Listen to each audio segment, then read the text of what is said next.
I'm Lou Kerner, and I'd like to thank everybody here tonight at Crypto Mondays, New York City. This is, while this is the 104th Crypto Mondays that we've had, this is only the second that we've had that we're now videotaping, and I think this is actually the first that we're live streaming. So we've got a nice crowd here tonight. To hear a fireside chat with myself and Nodar Janashian, and I think it's going to be a really fun dialogue. And so I'm just going to dive into it. So Nodar, and we were talking a little bit before, but I think one of the great things, one of the things I was excited about was like you to tell your journey, kind of about how you got here, because I think it talks about the opportunity of crypto. You've got to put it close. Yeah. Thanks. This is good,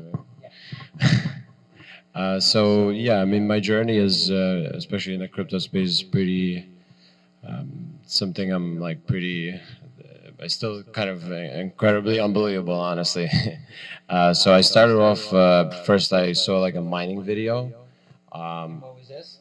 This was in the summer of 2017. So I heard about crypto before. A couple of my friends lost a lot of money on Mongox and stuff. But yeah, I was always kind of never really looked into how everything works. It wasn't up until I saw this video. It kind of blew my mind because it was the next step to the double entry accounting system for me. So the proof of work concept and how everything works in a consensus mechanism. How did you have the context to appreciate it for what it was? So yeah, I was always interested in accounting. I have a pretty strong accounting background. I graduated Fordham with finance and accounting. I did an internship at Ernst & Young while I was in high school. So I was like really interested in accounting from early on. Yeah. And so and it's actually funny because we started Crypto Mondays on January 8th, 2018, which is literally the peak for crypto prices.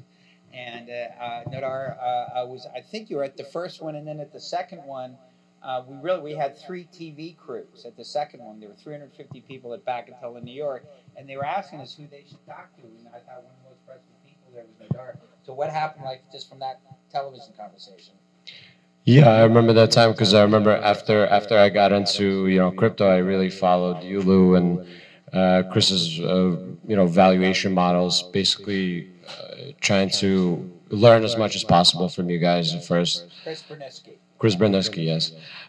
So from that point on, like I remember, that was like your first Crypto Monday. Yeah, it was definitely a lot of despair. You've seen all across the board.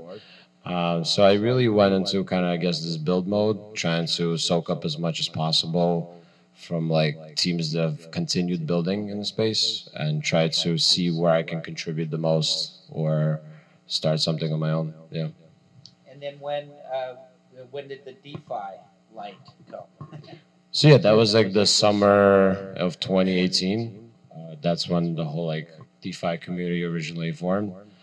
And I paid real close attention to that. I saw some amazing teams doing some amazing things in financial protocol space. So yeah, I kept learning from everyone there. And who were you? Was there anybody you were first impressed by? Wow, look at what they're doing. Yeah, absolutely. It was people like from Set Protocol, Uniswap Exchange, Compound. All those guys have like everything from algorithmically derived interest rates to automated market making strategies. I mean, yeah, everything that just kind of blows your mind. And in my view, all of them are amazing projects, but together they could be creating some really new use cases, novel use cases in finance. Yeah. What was the genesis of DeFiZap? So actually, I mean, last summer of 19, I started making DeFi tutorials. So you can go now, DeFiTutorials.com. And I started making it because... Just by the way, we were talking about this earlier, about domain names, right? Yeah. So even that, like DeFi tutorials, That actually sounds like a valuable domain name today. How much did you pay for it? Like $8. But yeah, I mean, I didn't have an intention of starting DeFiZap or anything. I was really just like, even my own best friend, he's an engineer at Betterment, and he had like his doubts of like entering DeFi, even for something was like getting an interest rate from Compound. So I just wanted to make something to help people test drive these protocols with my money, basically. And why don't you tell people, for the people who don't know, what DeFiZap does?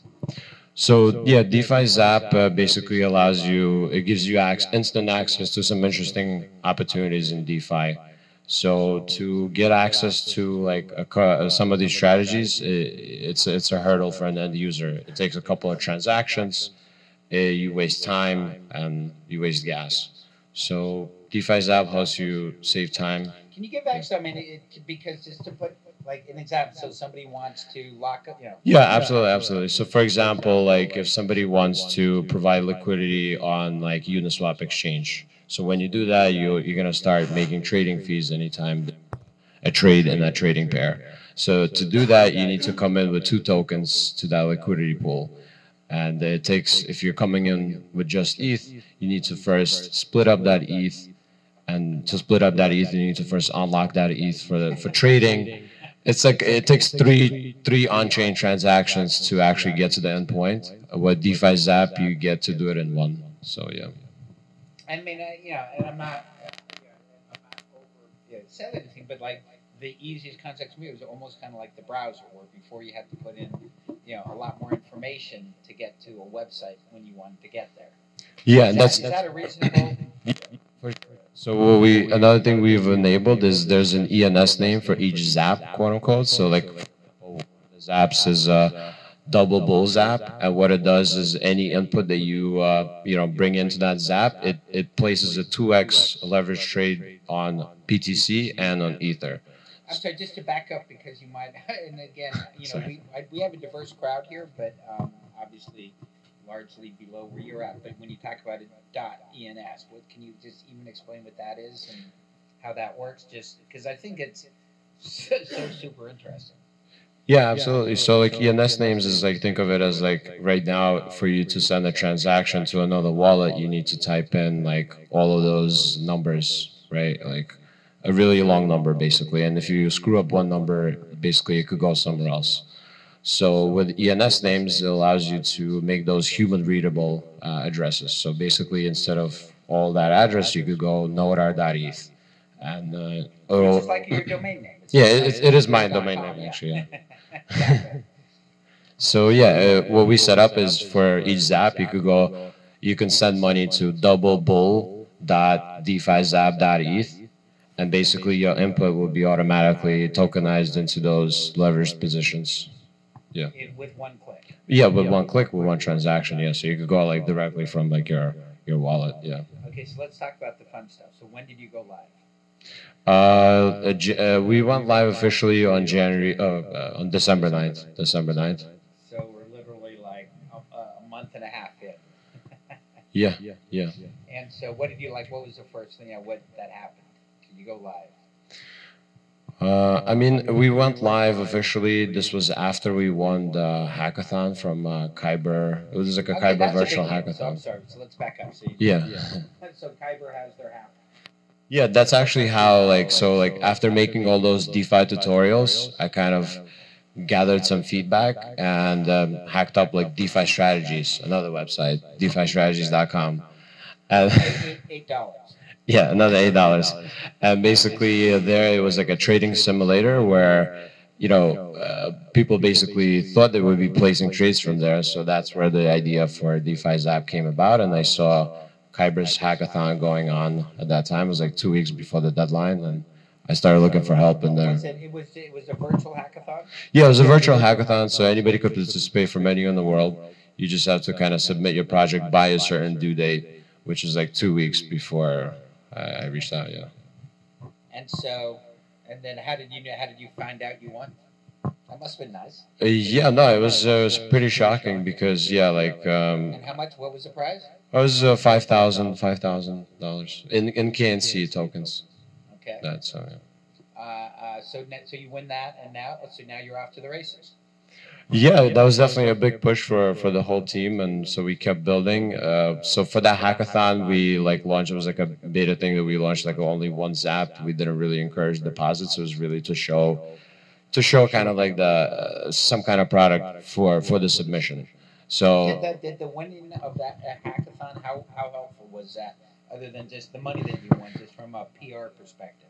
oh yeah, I mean not even from PR perspective, just like a lot of we got a lot of feedback from end users. We got a lot of feedback from builders, so it helped us refine a lot of things and helped us basically get to that official launch on December 9th. So something that you'd obviously strongly suggest. So yeah, absolutely. I would suggest definitely getting an MVP, no matter how bad it is, to that as soon as possible. Yeah. Okay, so then you were talking about launching. Yeah, and then so like I said, we gathered more feedback and we figured like what's missing from the space is kind of coming into these Uniswap pools with one click, and those have been like the most popular zaps so far. Yeah. And so, okay, so you go live. So can you start talking about the volumes? Okay, yeah. So I mean, we reached. So far, we have I think it's like over 7,000 ETH deployed through Zaps into like DeFi different DeFi protocols. So yeah, in the first I guess like sorry, like I guess like week or 10 days we reached the first 1,000. So. Yeah. And as you think about the roadmap, how do you talk about the roadmap going forward? Yeah, so we have like a couple more features to kind of brush close in this experience around pooling. So today we actually just earlier launched the Zap Outs, so you can get out of pools in one click. It was kind of like the most requested thing. As soon as people got into a pool, they were like, "Where's my money? Where are my tokens?" Because yeah. Even some people that have been in the space for a while, I was pretty surprised. Yeah. And what so, and I mean I know, so I've read a couple companies previously, and so when I used to get up in the morning and like go to the dashboard to look at certain metrics every day. Do you have what are the metrics that you're focused on? Yeah, it's so we have like a survey on our home. We look at the survey submissions, and we look at obviously like weekly numbers, like weekly like average volume. For us it's like number of like ETH deployed into DeFi right now because our input is in ETH, but we're gonna have additional inputs soon. And so now you've been 50 days. What's the biggest lesson? The biggest lesson, I mean, yeah, it's definitely like even right now, all these features that we're coming up with, it's all based on like a lot of it based on user feedback, like opening up like a Discord channel and inviting all of our users there and talking to them, having conversations. That's proven the most valuable, I think. Yeah. And then longer term, how are you thinking about turning it into a DAO? Yeah, so we have some ideas there. So as you can imagine, a lot of people have been like requesting their own like custom zaps and stuff. So we are gonna open up a floor for people to create their own zaps eventually. So you think of it as like you get to create your own financial instruments with just like a few clicks. But at this point, what we don't want to do, we have like 30 new apps that we can launch tomorrow, but we don't want to like blast end users with all these new concepts. So we want to kind of like ease them into the experiences in DeFi. And this is the last question. We'll open it up to questions from the audience. But when you look out there in the landscape today and everything that you've seen in DeFi to date, what have you been most impressed by? What is it? Oh my God, that's... I mean, yeah, I mean, obviously bias here, but obviously it would be like something like automated market making You know, like what you see in Uniswap and a couple of other projects that are going to launch. I don't think a lot of people like realize the opportunities that lay there. That's what I think is the most amazing. Uniswap. I mean, this automated algorithmic market making. Yeah. You know, solves this massive problem. Yeah, it's liquidity is building up, so with more liquidity, there'll come more. Which is obviously incredibly central to what you're doing, right? I mean, yeah, it's central to what everybody's doing. Yes. Okay, great. Let's give Nodar a great hand. This was awesome. Thanks.